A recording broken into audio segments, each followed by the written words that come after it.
Let's break it down. You can feel it online right now. People aren't just curious about AI anymore. A lot of them are angry.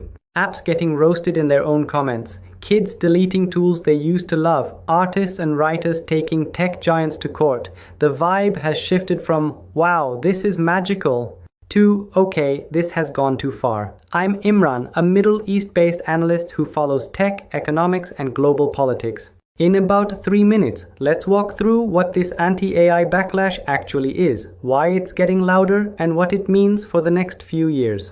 And as we go, please hit subscribe and like the video. It really helps more people find these breakdowns. First, how did we go from hype to hostility so fast?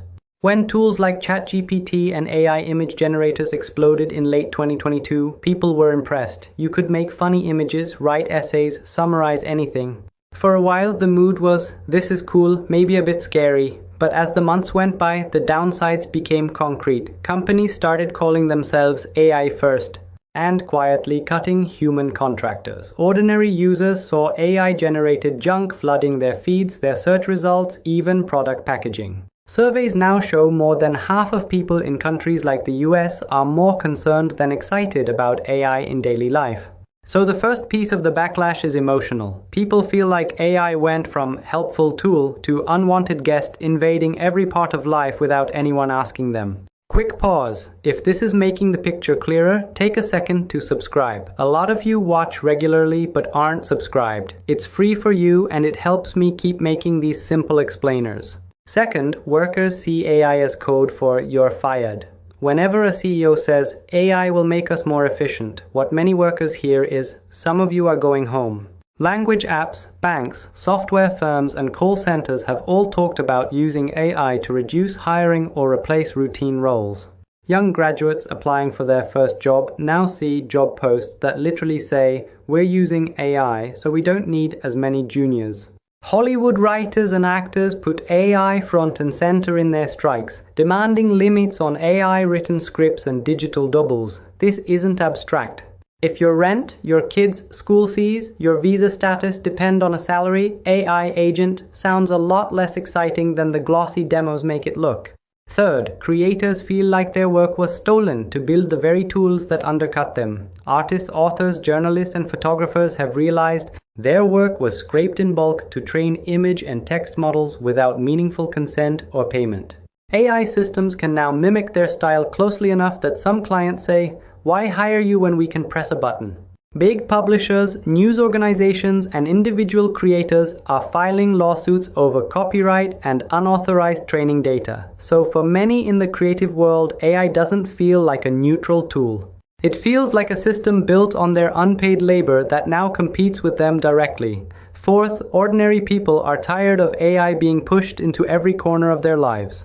You see it in small things: AI-generated podcasts recapping your music, AI-written spam comments and low-effort videos clogging social feeds, bots answering customer service chats badly, then refusing to let you talk to a real person. And then there are deeper worries.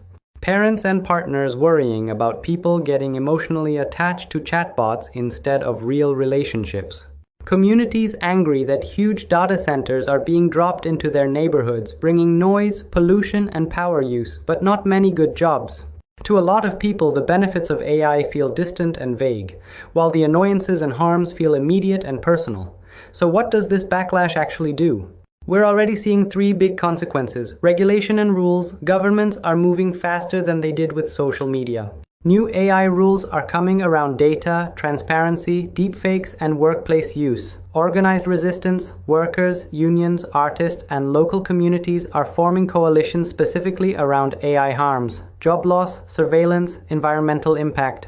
Brand risk. Companies that brag too loudly about AI replacing people are getting dragged online and, in some cases, losing users and goodwill. None of this means AI disappears.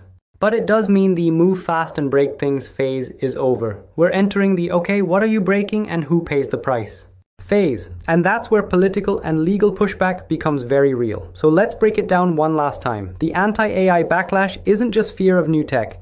It's a reaction to very specific choices, replacing workers instead of supporting them, training on creators' work without consent, flooding public spaces with low-quality AI content, and dumping environmental and social costs on communities that never got a vote.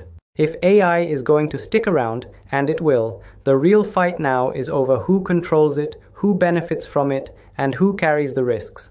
I'm Imran. This is Imran Breaks It Down. If you found this helpful, please subscribe, like the video, and share it with someone who's confused about why so many people are suddenly angry at AI. Drop your thoughts in the comments. Are you excited about AI, fed up with it, or somewhere in the middle? We'll keep breaking it down together.